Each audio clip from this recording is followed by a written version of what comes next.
लूका की इंजील और उसका 19वां बाब जो 48 आयात पर मुश्तमिल है। वो यरीहो में दाखिल होकर जा रहा था और देखो, जकाई नाम एक आदमी था जो महसूल लेने वालों का सरदार और दौलतमंद था। वो यीशु को देखने की कोशिश करता था कि कौन सा है, लेकिन भीड़ के सबब से देख ना सकता था, इसलिए कि उसका कद छोटा था। बस उसे देखने के लिए आगे दौड़कर एक गूलर के पेड़ पर चढ़ गया, क्योंकि वो उसी राह से जाने को था। जब यीशु उस जगह पहुंचा तो ऊपर निगाह करके उससे कहा, ऐ जकाई, जल्द उतर आ, क्योंकि आज मुझे तेरे घर रहना जरूर है। वो जल्द उतरकर उसको खुशी से अपने घर ले गया। जब लोगों ने ये देखा तो सब बड़बड़ा कर कहने लगे कि वो तो एक गुनहगार शख्स के यहाँ जा उतरा।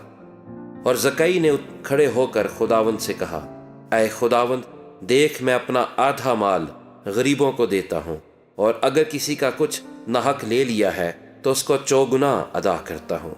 यीशु ने उससे कहा, आज इस घर में निजात आई है, इसलिए कि ये भी इब्राहिम का बेटा है, क्योंकि इब्ने आदम खोए हुओं को ढूंढने और निजात देने आया है। जब वो इन बातों को सुन रहे थे तो उसने एक तमसील भी कही, इसलिए कि यरूशलेम नजदीक था और वो गुमान करते थे कि खुदा की बादशाही अभी जाहिर हुआ चाहती है। बस उसने कहा कि एक अमीर दूर दराज मुल्क को चला ताकि बादशाही हासिल करके फिर आए। उसने अपने नौकरों में से 10 को बुलाकर उन्हें 10 अशरफियां दी और उनसे कहा कि मेरे वापस आने तक लेन देन करना। लेकिन उसके शहर के आदमी उससे दावत रखते थे और उसके पीछे एलचियों की ज़बानी कहला भेजा कि हम नहीं चाहते कि ये हम पर बादशाही करे। जब वो बादशाही हासिल करके फिर आया तो ऐसा हुआ कि उन नौकरों को बुला भेजा जिनको रुपया दिया था, ताकि मालूम करे कि उन्होंने लेन देन से क्या क्या कमाया। पहले ने हाजिर होकर कहा, ऐ खुदावंद, तेरी अशरफी से 10 अशरफियां पैदा हुई। उसने उससे कहा, ऐ अच्छे नौकर, शाबाश, इसलिए कि तू निहायत थोड़े में दयानतदार निकला, अब तू 10 शहरों पर इख्तियार रख। दूसरे ने आकर कहा, ऐ खुदावंद, तेरी अशरफी से 5 अशरफियां पैदा हुईं। उसने उससे भी कहा कि तू भी 5 शहरों का हाकिम हो।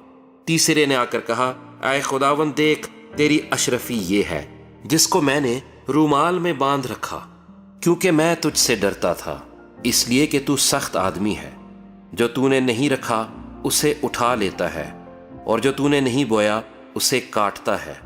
उसने उससे कहा, ऐ शरीर नौकर, मैं तुझको तेरे ही मुंह से मुलजिम ठहराता हूँ।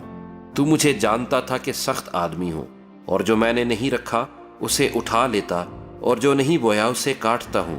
फिर तूने मेरा रुपया साहूकार के यहाँ क्यों न रख दिया कि मैं आकर उसे सूद समेत ले लेता।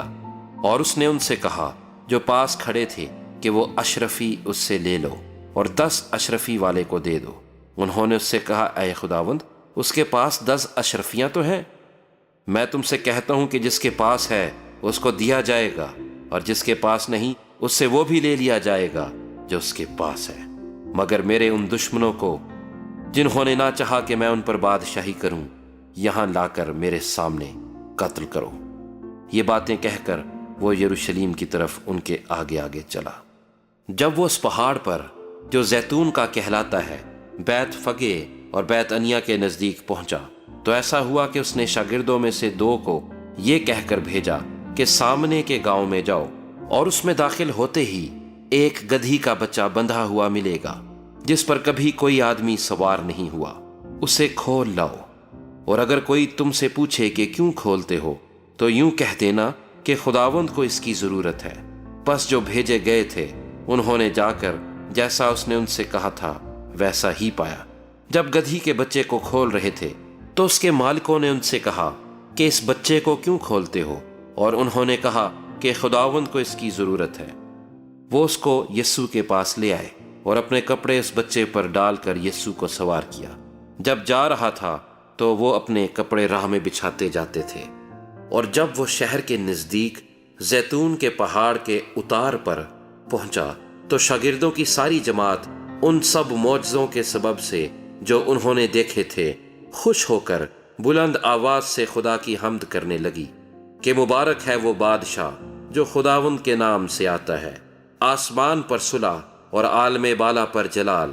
بھیڑ میں سے بعض فریسیوں نے اس سے کہا، اے استاد، اپنے شاگردوں کو ڈانٹ دے۔ اس نے جواب میں کہا، میں تم سے کہتا ہوں کہ اگر یہ چپ رہیں تو پتھر چلا اٹھیں گے۔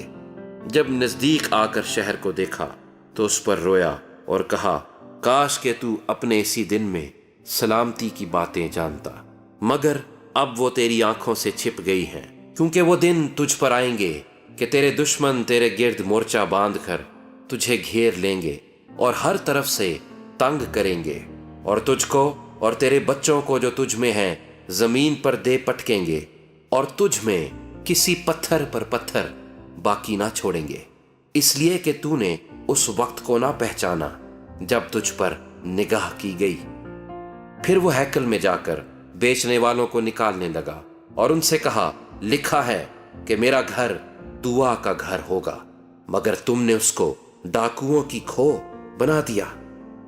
اور وہ ہر روز ہیکل میں تعلیم دیتا تھا، مگر سردار کاہن اور فقیہ اور قوم کے رئیس اس کے ہلاک کرنے کی کوشش میں تھے، لیکن کوئی تدبیر نہ نکال سکے کہ یہ کس طرح کرے، کیونکہ سب لوگ بڑے شوق سے اس کی سنتے تھے۔